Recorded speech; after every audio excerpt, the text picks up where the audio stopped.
এবার খাগড়াছড়ি ও কুড়িগ্রাম দিয়ে ১২৩ জনকে বাংলাদেশে পুশিন করার অভিযোগ ভারতের সীমান্তরক্ষী বাহিনী বিএসএফ এর বিরুদ্ধে। তারা ভারতীয় নাগরিক বলে জানিয়েছে স্থানীয় প্রশাসন।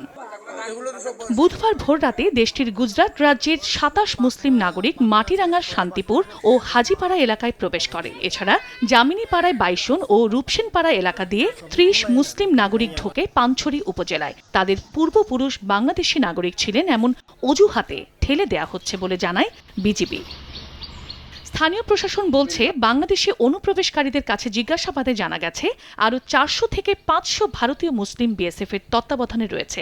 তাদের সীমান্তবর্তী এলাকা দিয়ে বাংলাদেশে অনুপ্রবেশ করার জন্য গুজরাট থেকে বিমানে ত্রিপুরা রাজ্যে নিয়ে আসা হয়েছে। ৭-৮ জন মহিলা পুরুষ না খেয়ে পড়েছে। তো পরে বিজিবি আসছে, বিজিবি আসার পরে এদেরকে একটা হেদের দায়িত্বে নিয়ে গেছে।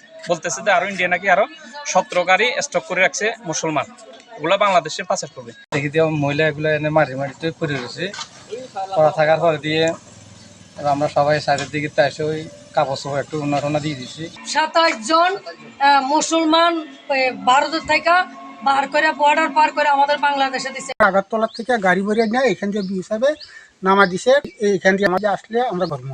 জেলা প্রশাসক জানান, অনুপ্রবেশকারী ভারতীয় নাগরিকরা বিজিবির তত্ত্বাবধানে আছে। তাদেরকে পুশব্যাক করার চেষ্টা করা হবে। তারা সকলেই এখন বিজিবির আওতায় আছে। তারা যদি প্রশাসনিক কোনো সহায়তা চায় এবং আমরা চাচ্ছি যত দ্রুত সম্ভব তাদেরকে যেন পুশব্যাক করা হয়।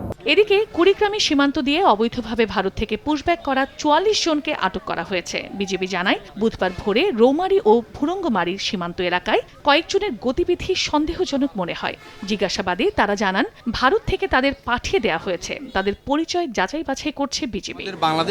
এদিকে রাজধানীর গুলশানে পুলিশ শুটিং প্রতিযোগিতার আয়োজনে সাংবাদিকদের প্রশ্নের জবাবে আইজিপি জানান, ভারত পাকিস্তান যুদ্ধকে কেন্দ্র করে বাংলাদেশের নিরাপত্তা যেন বিঘ্নিত না হয় সে বিষয়ে সব সীমান্ত জেলার পুলিশ সুপারকে সতর্ক করা হয়েছে। যুদ্ধের প্রেক্ষিতে আমরা সীমান্তবর্তী সকল জেলার সকল পুলিশ সুপার ২৮ এবং মিয়ানমারের সাথে ৩, ২৯ এবং মিয়ানমারের সাথে ২, আমরা সকলকেই অগ্রিম সতর্কবার্তা আগেই দিয়েছি এবং তারা সকলেই সতর্ক আছেন এ ব্যাপারে। সীমান্ত দিয়ে কোনো জঙ্গি বা সন্ত্রাসী যেন দেশে প্রবেশ করতে না পারে সে বিষয়েও পুলিশ সুপারদের সতর্ক করা হয়েছে বলে জানান আইজিপি। চন্দ্রা বিশ্বাস, ববি, সময় সংবাদ।